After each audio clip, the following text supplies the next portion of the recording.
Nous allons écouter notre sœur Bassar Vididi à Indo et après on revient.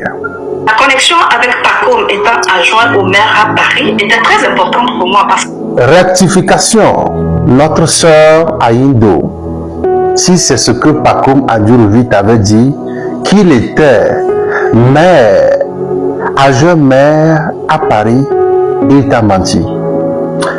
Pacôme Yaouvi Adjourovi était premier adjoint maire d'Ivry, une ville près de Paris. Donc, il faut bien analyser les choses avant de faire sortir cette vidéo. Nous allons continuer. À l'époque, je travaillais en tant qu'agent passage à l'aéroport au Togo et j'étais en mesure de faire des va-et-vient Lomé-Paris-Lomé pour des vacances. Et ceci parce que j'avais mon petit ami, un Togolais, un franco-togolais qui aussi vit à Paris. La connexion avec Pacôme m'aurait été très bénéfique en ce sens que si je cherchais à m'établir définitivement sur Paris, Pacôme pourrait m'aider. Et c'est là que j'ai expliqué à Pacôme qu'en fait, j'ai un petit ami qui vit à Paris et c'est lui que je vais visiter. D'ailleurs, même au moment où j'étais avec Pacôme, j'avais déjà un billet d'avion sur Paris. Hein, je devrais partir dans quelques jours. Et Pacôme et moi, on s'était rendu compte qu'on était dans le même vol et qu'on allait partir le même jour de Lomé sur Paris. Donc, qu'est-ce qui s'est passé? Pacôme m'a donné une chambre à côté de sa chambre et il s'est comporté en gentleman. Donc, si je comprends bien, notre sœur Bassar Vididi, tu avais déjà un copain qui est franco-togolais et le responsable, un homme marié, Pacôme Yaouvi Adjourovi, premier adjoint maire d'Ivry, qui a travaillé à côté de Manuel Val. Lui, il a pris l'argent du contribuable français et il t'a pris une chambre qui était à côté de toi, Santo Mougou. Hey, est-ce que c'est vrai ça? Il a trouvé où l'argent pour te prendre cette chambre? Comment ça s'est passé? Vous avez le même billet et automatiquement vous vous retrouvez, vous vous retrouvez à côté. Billet à Méaré, réservation d'hôtel à Mikeweho derrière. On va continuer. Il n'a pas essayé de m'embrasser, il n'a pas essayé de me monter dessus, et il a essayé de me draguer, il a essayé de me séduire. Ah bon, hein? Un homme marié, un responsable, premier agent maire d'Ivry, une ville près de Paris, normalement qui est censé te montrer de bons exemples, il a essayé de te draguer, de te séduire avec l'argent du contribuable français. Et à Indo. Et tu as accepté ça. Mais puisque moi je n'étais pas pour ce qu'il me proposait, je ne me suis pas laissé avoir. J'étais tentée, hein, sans vous mentir. Du coup, lorsque j'entends que Pacôme fait des choses aux filles, ça me paraît bizarre. On dirait qu'on est en train de parler d'un autre Pacôme. Parce qu'avec moi, il s'est comporté totalement mal. Écoute, notre sœur, je ne vais pas aller très loin dans cette vidéo parce que tu t'es ridiculisé. Et je ne sais pas le but, pourquoi tu as fait cette vidéo. Je ne sais pas si tu veux montrer aux gens que tu as sorti avec Pacôme Adjourovi, ou bien tu regrettes des décisions que tu n'avais pas prises dans le passé. Parce que moi, faire des vidéos comme ça, aujourd'hui, avec l'image que Adjourovi a aujourd'hui, c'est tellement honteux. Déjà, cette vidéo que tu as fait, si cette vidéo arrive chez Emmanuel Val, avec qui Pacôme Adjourovi a travaillé, il va avoir des problèmes. Parce que premier agent maire de Paris ne devait pas adopter des comportements comme ça. Tu comprends? Donc, normalement, cette vidéo-là, tu ne devais pas faire ce genre de vidéo. Avant de faire ce genre de vidéo, pense à la réputation, à l'image de Pacôme Adjourovi. Pacome Adjourovi aujourd'hui, il est ministre de la Justice. Et tu penses qu'en faisant cette vidéo, qu'il t'avait dragué, il t'avait pris une chambre à côté, alors que Pacome Adjourovi, lui-même, il était déjà marié. Un ministre de la Justice qui était premier agent maire d'Evry.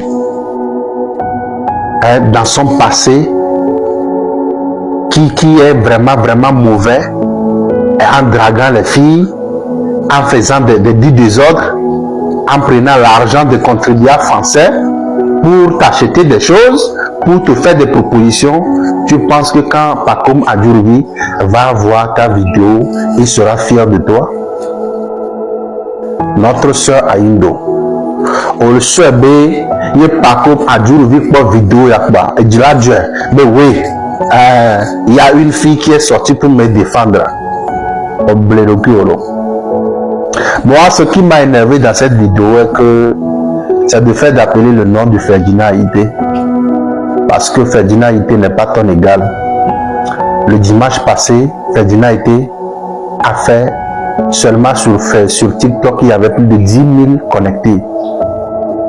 Sur YouTube, il y avait plus de 13 000. Sur Facebook, il y avait plus de 5 000. Ferdinand Ité n'a pas ton temps. Aujourd'hui, Ferdinand a été fait trembler les présidents, les ministres. On enferme des gens. Les gens sont en procédure judiciaire à cause de Ferdinand Ité. Ferdinand Ité n'est pas ton égal. Ferdinand Ité, c'est le futur président du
Le droit de la famille au Togo, régi par le CTPF, nous a jamais enseigné ou n'a jamais disposé qu'on peut établir le lien de paternité à travers un reçu non personnalisé qui prouverait le paiement des frais de scolarité d'un enfant.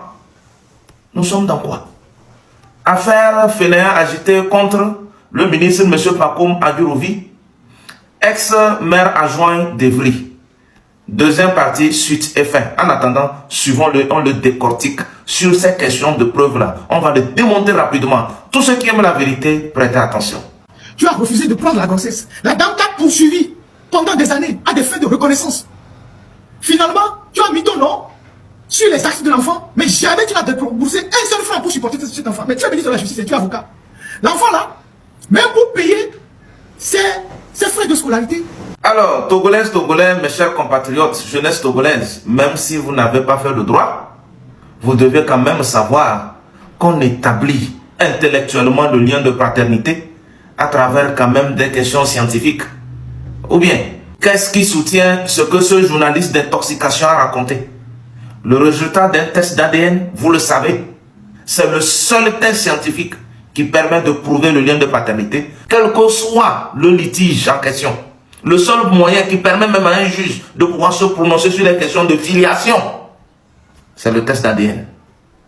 La filiation, le droit de la famille, c'est le test d'ADN.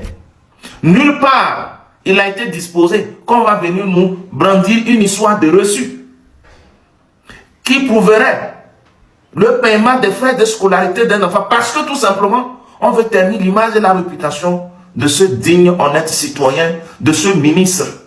On veut tout simplement le traiter d'irresponsable, dans le but d'appeler à la haine contre lui, la politique de aide-moi à détester. C'est dans ça ce farfelu journaliste d'intoxication se trouve. Inciter à tout prix à la révolte contre les dirigeants. Et c'est ça les gens appellent travail. Ah bah oui, analysez bien le reçu. Regardez bien le reçu. Où se trouvent les identités de l'institution ou de la personne qui aurait donné ce reçu? Est-ce que ce reçu reflète même la réalité en rapport avec le paiement d'une question d'écolage, des frais de scolarité d'un enfant? Regardez bien le reçu. Dans quelle école, dans quelle institution ces frais ont été payés? Normalement, ça doit être mentionné sur ce reçu qui sert de preuve pour un journaliste d'intoxication. Rien. Le reçu est vierge. Et vous connaissez bien ce type de reçus ordinaires qui se vendent dans nos boutiques. Il y en a plein. Il y a plusieurs carnets comme ça, préfabriqués, qui ne sont même pas personnalisés, que toute personne peut acheter, écrire ce qu'il veut. Tout simplement parce qu'il y a le nom de famille du ministre en question. C'est suffisant pour établir le lien de paternité, d'établir la filiation entre les deux personnes. C'est tout comme je me permets d'aller à la boutique à côté, acheter la même chose, venir écrire sur le reçu Haïté Robert. C'est un exemple. Et j'invente un montant. Je prends photo. Voilà, c'est déjà une preuve. On peut faire ça. Ça veut dire intellectuellement, c'est pas bien réfléchi. Scientifiquement, on n'a pas des éléments. Mais on vient, on sort des choses, on dit ce sont des preuves parce qu'on cherche à faire quoi? À ternir l'image des gens. Et c'est ça les gens appellent du journalisme. Ça là, c'est du folklore et du maraboutage total.